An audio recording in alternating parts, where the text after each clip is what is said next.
তিন ধরনের মা জাহান্নামে যাবে, তারা জান্নাতে যেতে পারবে না। কেননা মা হলেই কিন্তু জান্নাতে যাওয়া যায় না, বাবা হলেই জান্নাতে যাওয়া যায় না। তাদের কিছু দায়িত্ব আছে। আমরা অনেকেই হয়তো বলতে পারি যে মা সে আবার জাহান্নামে যাবে, এটা কেমন কথা। মনে রাখবেন, এখন বর্তমানে সব বাবা মারা কিন্তু বাবা মার যে দায়িত্বগুলো আছে, সন্তানের যে হকগুলো আছে, এগুলো কিন্তু তারা পরিপূর্ণভাবে পালন করে না। যদি সব মায়েরাই জান্নাতে যেত, তাহলে ওই ময়লার যে ডাস্টবিন আছে সেখানে কোনো বাচ্চাকে খুঁজে পাওয়া যেত না। বাচ্চাদেরকে রেখে রেখে অনেকেই অনেক জায়গায় চলে যায়। সুতরাং সকল মাই যে জান্নাতে যাবে বিষয়টা এমন নয়। তিন ধরনের মা এমন আছে যাদের জন্য জাহান্নাম রয়েছে, তারা জান্নাতে যেতে পারবে না, will go to hell fire, তারা জাহান্নামে চলে যাবে। এক নাম্বার মা, যেই মা সন্তানের হক দেয় না, সন্তানের হক থেকে সন্তানকে বঞ্চিত করে। বর্তমান যুগের মায়েরা আগের যুগের মায়েদের মতো না, সব মায়েরা আবার সমান না। মায়েরা তো অবশ্যই সকলের কাছে দামি হয়।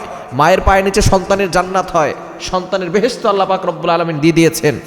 তবে কোনো মা কোনো বাবা যদি সন্তানের হক নষ্ট করে, আল্লাহর কাঠগড়ায় তাদেরকে জবাবদিহি করতে হবে। এজন্য অবশ্যই বাবা মা যারা আছেন তাদেরকে সন্তানের হকগুলো আদায় করতে হবে।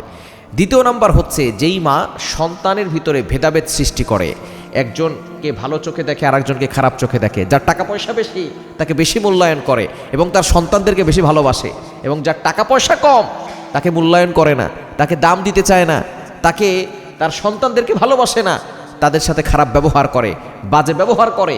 এই সকল মা যারা সন্তানদের ভিতরে ভেদাভেদ সৃষ্টি করে দেয়, এই সকল মায়েরা জাহান্নামে চলে যাবে।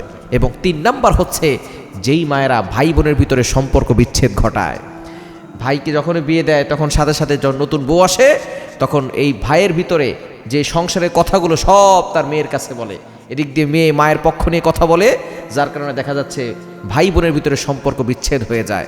সুতরাং মা হতে হবে এমন, যেই মা সন্তানের ভালো চাইবে, সন্তানের হকগুলো আদায় করবে, এবং সন্তানেরও দায়িত্ব হচ্ছে মায়ের হক আদায় করবে, বাবার হক আদায় করবে। সুতরাং প্রত্যেকটা মানুষ প্রত্যেকটা জায়গায় থেকে, প্রত্যেকটা সেক্টর থেকে তাকে ভালো হতে হবে, তাহলেই সে আদর্শ হতে পারবে এবং জান্নাতে যেতে পারবে।